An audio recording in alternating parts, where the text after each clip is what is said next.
Hello, hello, hello to all my uniques out there. This is your girl Akudo. Welcome to your unique wisdom. For this week, we are going to talk about mental health. This is an area people don't like to talk about because there are certain stigma attached to it. But today, we are bringing you an individual, a live person, to talk about mental health, depression, postpartum depression. So let us welcome Pastor Victoria, citizen, to the Unique Show. Hello. Hello. Thank you for having me. You're so welcome. So, first of all, before we go into mental health, I would like to define mental health. And I have it here. Mental health is a person's condition with regards to their psychological, social, and emotional well-being. Mental health has to do with social, psychological, and mental well-being. It's not how well and how healthy you are physically, it's how well your mind is working, how well your emotions is working. That's what we're going to talk about today. It affects how you think, how you feel, and how you act. It helps determine how you handle stress. Mental health helps you determine how you handle stress, how you relate to others, and how you make choices. What's your take on that? I like to bounce off what you said. Okay. It's how you feel about things, Yes. but more so for mine, it was how I viewed myself Okay. and how I perceive things with my emotion, with my mood, anything of the mind really is mental health. Like for anybody who's dealing with mental health, you know that it is the wellness of your mind. Yeah, well, I like what you said. You said for you, it is about you. Can you explain that a little bit for somebody listening out there? My mental health, I've learned that I cannot monitor it or make it stronger for someone else. Exactly. It's for myself. So whatever step or plan that is, that's just my walk, my personal journey with mental health. And it's just how I view You things, see it. Exactly. my emotions, how I perceive them, how I deal with them, how my moods go, how I can control my highs and my lows. Exactly. And I wanted to add something there. You see, most of the time, we think our mental health has to do with the next person. It doesn't have anything to do with your family. It doesn't have anything to do with your siblings. It doesn't have anything to do with your friends. It doesn't have anything to do with your spouse. It's you. You heard what she said. How I see things. Because my trigger might be different from your trigger. How I see things, how I feel things, how I act towards things. Now, I want us to talk about depression because that's the main area. We have a lot of mental health. We have bipolar, we have psychosis, we have so many of them. But we are dealing on depression because this is an area nobody wants to talk about. And this is the most common mental health. That is everybody, between 2 to 3 people, in the midst of 4 people, maybe 2 or 3 of them are depressed. So that's why I want to talk about that one. And I'm going to give you the definition. Depression is a mental health disorder characterized by persistent depressed mood. Constantly depressed. Nothing makes you happy. It continues. It says you also have lack of interest in activities, causing you significant impairment. Lack of interest is not something you can control. It's like you try. Yeah. You want to do it. You want to show interest. But most especially, you just don't want to do it. Yeah. So tell me, what's your take on that definition of depression? I think that's accurate for me because my mood would change. Like something so simple as, my husband would talk to me and I would interpret something totally different. And you hear something different. And I heard something totally different. That's right. And so I'm like, that doesn't make sense. You know that doesn't make sense. Your mind is telling you on a regular day, I wouldn't feel like this. But something's making me feel like deep down sunken, anxiety filled, because my depression correlates more with my anxiety. Okay. So that targets it and heightens it more. It heightens it more. Yeah, okay. And I feel like you said, I used to love working out. I used to love just doing things. Like I actually could tell you hobbies. And because of depression, I can't tell you a hobby. that I like. Because you don't have the interest anymore. I don't have interest in anything. Exactly. And all the energy that I had or have, because I still deal with it, you know, I have to give towards my children because they're little, so no one, you know, they can't take care of themselves. You have to do, you know, exactly. So they can't take care of themselves, and then I still have to give time to my spouse because he is important as well.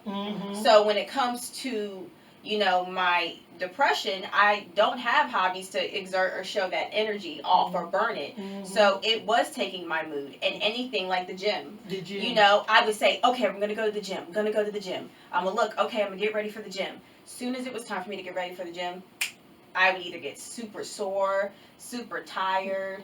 You know, my husband asking me, you going to the gym would set me off. Because you're like, come tell me about it. Everything upsets, everything triggers it. Yes. So you had it, you nailed it with depression, yes. Okay. Yes. So you said something about, okay, why do you think, because we have this stigma about depression. People look at it like, girl, you crazy? Yes. Is something wrong with you? Yes. So why do we have this feeling or this stigma attached to depression and mental health? Why do you think this is so in our society? Well, I think first off, people think that if they can't see it, like when you break your arm, you can see that somebody has a broken arm. Right. But if I'm telling you I'm going through periods of sadness, periods of not having self-worth, you're like, okay, well, what's the core issue? But you don't know the core issue. If you know, you would have healed yourself. So I feel like one is they can't see it to believe it until it's too late. Exactly. And then another is you're crazy or it's weakness. Because, for instance, my dad is more open to therapy than, you know, some other people. Some other people don't like therapy. They don't like therapy. They don't want to hear about it. And my dad's all for it. So when I was telling him, when I actually got the mommy blues, as I like to call it, because I think if you put something so heavy on you, you know, so he actually told me, I think you have the mommy blues with Stryker, my eldest. Okay. And, you know, I didn't want to tell him something was wrong because I didn't want to come off weak. Because you didn't want to look like a weak mother. And he was like, no. You have to address it because if you don't, it will consume you. It will consume you. So I feel like that is the weakness. And then sometimes people victim shame. And I feel like I hate to put that title on it, but it's like, you know, well, you got a husband, you got kids. Why would you feel this way?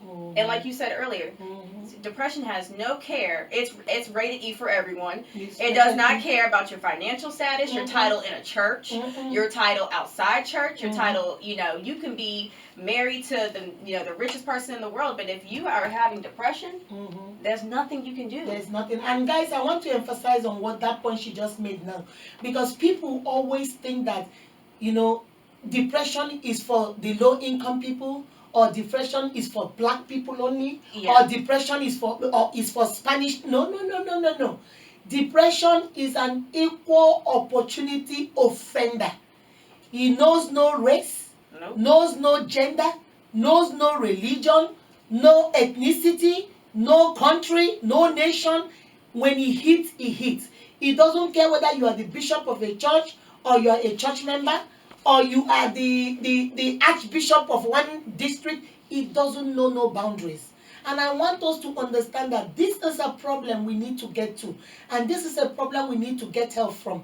You see, your father was the person that said, my dear, you need help. Yeah. Because we always, like, I want us to talk about that victim shaming. Yeah. Because this is what we do in the society. We make it, why are you have a husband, like you said, you have 2 beautiful children.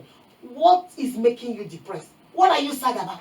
And I feel like when people say, what are you sad about? You're asking out of pleasantries. Not because you care. Exactly. Because either you're nosy, or you can say, well, I asked if she was okay. Exactly. And you're like, no, you asked to be nosy, not out of concern. Out of concern. And I feel like with people with the stigma of mental health, it's very hard to grasp it. You have to be in tune and actually care about that person and observe them. Because and it requires a lot of patience. Very. Because when you ask them the first time, how are you doing? The first thing they will tell you, I'm okay.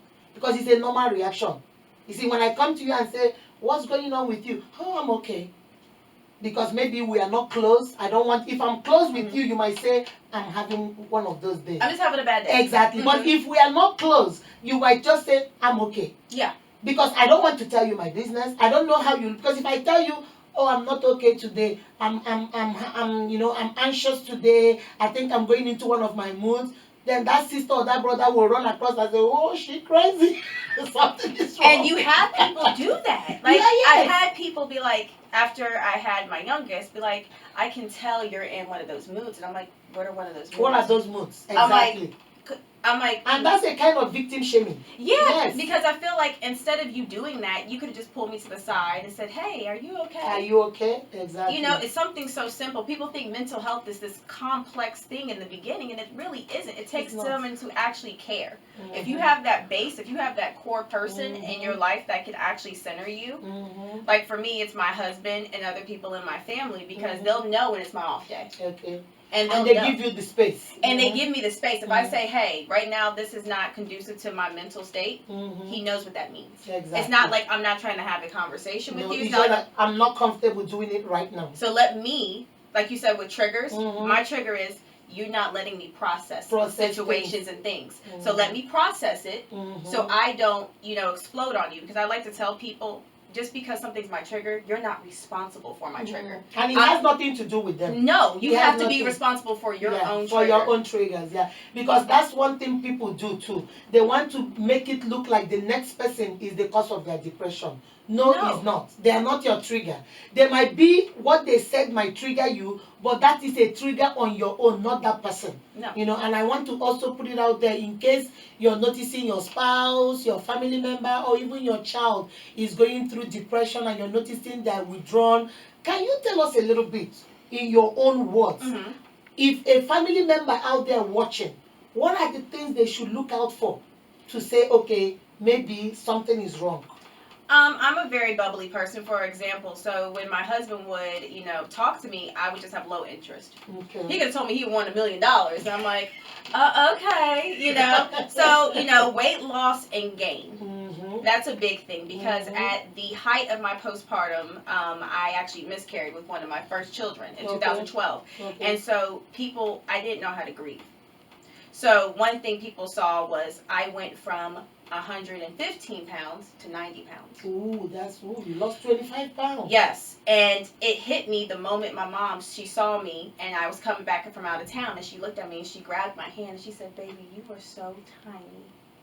And I didn't think about it because I'm used to that weight. You're used to that weight. So that was something alarming. So weight loss, we talked about weight loss. We talked about a swing. Yes, mood swing. If it feels like somebody literally, it's like a switch in them. Is switching them. Somebody that is like me, I'm very bubbly. Yes. I'm always laughing. I'm always smiling. But if you see me and I'm quiet and I'm watching you, something is wrong. Something is wrong. Fatigue, loss of appetite, loss of interest. You're tired. Yeah, like I would, for a point in my postpartum, it would become 12 o'clock on the dot. Literally, my body would shut down. And I would have to take a 2-hour nap. If I didn't, it was like the Hulk. Like Hulk smash. Like seriously, it was like Hulk smash. Because seriously, I didn't have the energy. So when my boys went down, so you need the rest. Okay. Yeah, and irritability. Okay. Everything will irritate you. Everything was like boom, boom, boom, boom, boom. I was fireworks. You were July 4th. Boom, boom, boom, boom, boom. And you see somebody because a lot of people, I think we get into this social media stigma that everybody has anxiety. Yes, because it's the cool thing to have. It's the cool thing to have. And because everybody think when you say it, you're the cool kid now. And people don't understand, like when you have anxiety, it doesn't make you sociable. It makes you like an introvert. Yeah, you are withdrawn. Yeah, you withdraw into yourself. And so certain instances where I used to be like, I could go to a wedding, for instance, when at the height of it, and I would stay to myself. If I could, I'd go help the cleanup crew. Like, that's how much I want to stay. Because you want to stay away from people. Yes, I don't want you asking me how I'm feeling because you don't want to do small talk. Yeah, small talk. So it would send my anxiety up, and it would really be to the point where it debilitated me. Okay. So people, if you see someone's sleep pattern going off. Yeah, when you see they're sleeping more than usual, these are signs, guys. I hope you're listening. These are signs to check out, to make sure you know that your spouse is okay. We have to take better care of each other. We are each other's keepers. Keep an eye out, especially in marriages, in your family, among friends, among colleagues. Let us keep our eyes open when you notice your friend is acting, they might not even know. Sometimes you might not even know you're depressed. You might not know, but your friend will say, like your mom grabbed you and said, sweetie, you are so thin. Yeah. You didn't even notice it. No, I was so used to it because I was like, I've always been a slender type woman. Yeah, exactly. And I was just like, what? But now if I look back at that picture 7 years later, it scares me. Because I was like, whoa, you didn't see that? You didn't see it? Ray Charles could have saw that girl. And he blind. I'm telling you, you couldn't see that. You couldn't see please, guys, listen real good. Keep an eye on this thing she's talking about. I mean, and I think the best thing, honestly, is, like you said, some people didn't know. So with my youngest, I didn't know. I just knew something was wrong. So my husband, he finally sat me down in the bed, because our bedroom is downstairs. And all the other rooms and stuff is upstairs. And he sat me down. He said, what is going on with you? He's like, you're not the same. And I just like, I'm fine. Because you wouldn't know. And I can't explain it to him. And finally, I was just like, I don't know what's going wrong. I think I need to go to a doctor. And he just got quiet. And he was like, make an appointment tomorrow. I'm going with you. I want to figure out what's going on. And please, before we continue, I want to emphasize on that. It is okay to seek help. Yes. It is okay, guys. I'm not good. I'm not a plumber. When things go wrong in my house that needs a plumber, I call a plumber. If I need my life done, I'll call an electrician. Let us stop doing everything by ourselves and think it's okay. If you're not, you see what happened? You noticed, your husband noticed it, grabbed you and said, hey, what is wrong? And you said, I need a doctor. Yeah. It's not something you can pray away. Because people think, oh, because she's a Christian, she's a pastor, oh, why didn't you pray? That's not the answer. Prayer is good, don't get me wrong. I am a Christian, I believe in praying. But remember the Bible says what? Faith without works is useless. If you need help, you need a doctor, you need somebody. If you need medication, they'll give you medication for it. If you need counseling, you need therapy. Whatever you need, coping skills to help you. My sister, my brother, go out there and get help. Continue. And I think, like she said, it's a big situation because when I got diagnosed with postpartum, they gave me a medicine. And I can't even remember it because it was like a placebo. It was like an M&M. Felt nothing. It did nothing for you. Yeah, so I stopped taking it. And I went back to the doctor and I said, I don't feel like the OB. I don't feel like still myself. She took my hormones because, mind you, with postpartum, you can see it's in not your blood physical. work. Yeah, it's not. It has psychological, biological, everything. So, she took my blood work and she was like, well, the hormone for pregnancy is still inside you, actually. Exactly. So you have your regular hormones and then fighting your pregnancy hormones. To the point where she was like, there's a procedure called a DNC, just to get all your afterbirth and stuff.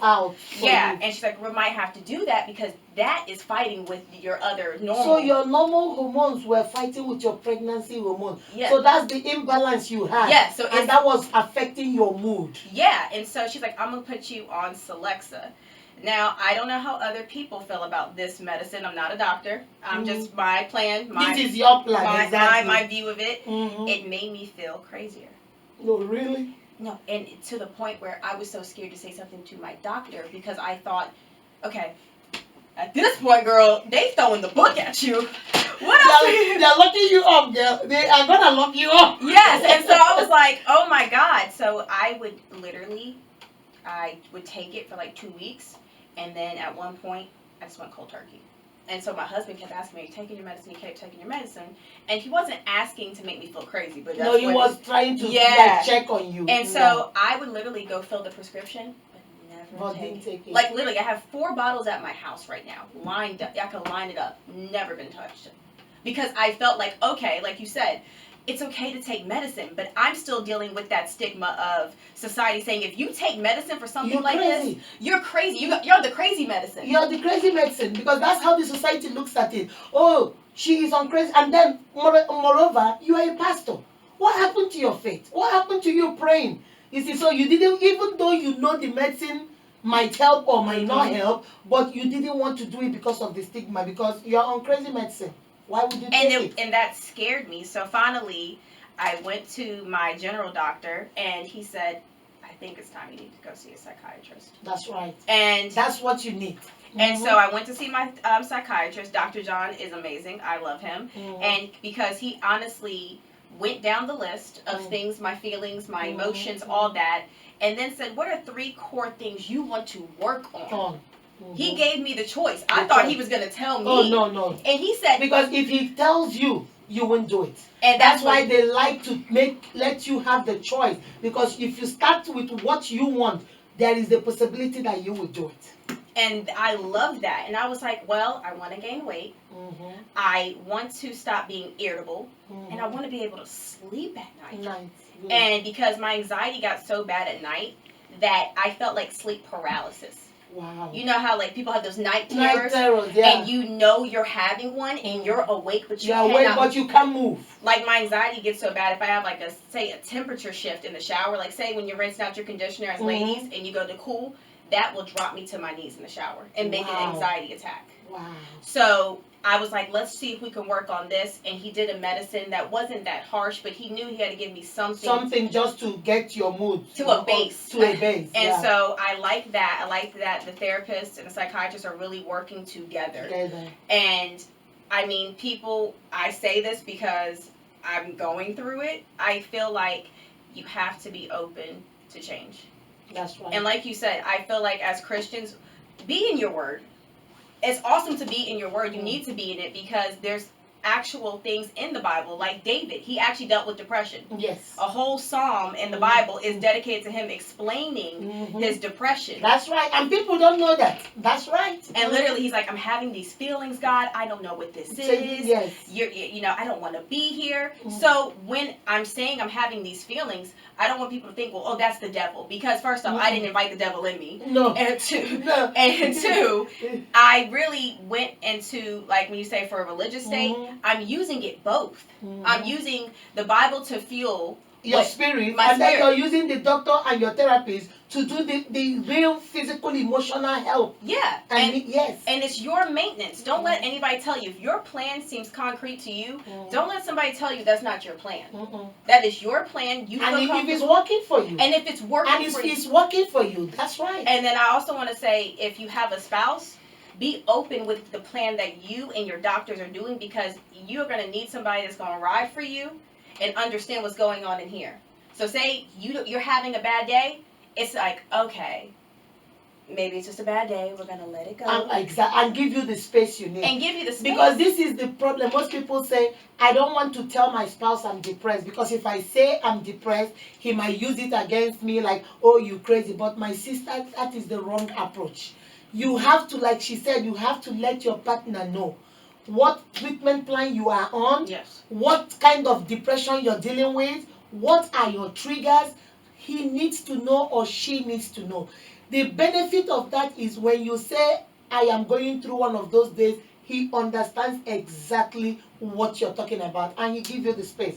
Because if I don't know, I will still be triggering whatever you're going through because I don't know.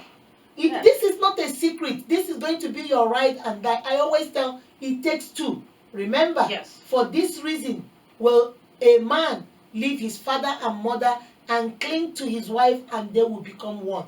Everything should be open. I don't care what it is, you have to let your spouse. If it is the man suffering, tell your wife, she is your ride and die. She'll be there for you and she needs to know so she can be informed and she can make informed decision.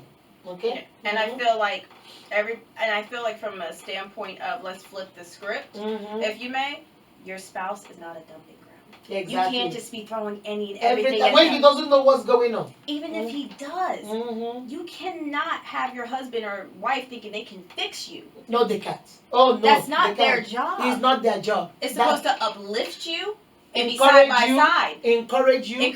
Motivate you. But he can inspire you, but he can't fix you. And I had to realize that myself because I felt like, oh, well, I would do this if, my husband was in this situation. And then why are you not doing this? And then I realized I had this unrealistic expectation because it's like my mother-in-law likes to say, have not because you ask not. Exactly. And I never asked him could you do this for me? Could you help me with this? So I was literally putting him in the ringer, like, fight, and he didn't even understand why we fighting. He's like, hold up.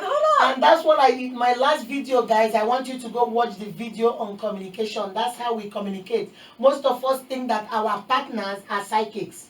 They should know. They should read our minds. They should know. Don't you see that I'm going through anxiety? Can't you see that I'm depressed right now? Can't he understand? No.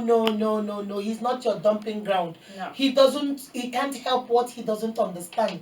You have to explain to him and give him time to process and deal with it the way he can deal with it. He's not there to fix you. He's not your doctor. He's not your therapist. No. He will encourage, he will motivate, he will inspire you and stand beside you, help you through it, but he's not going to heal you.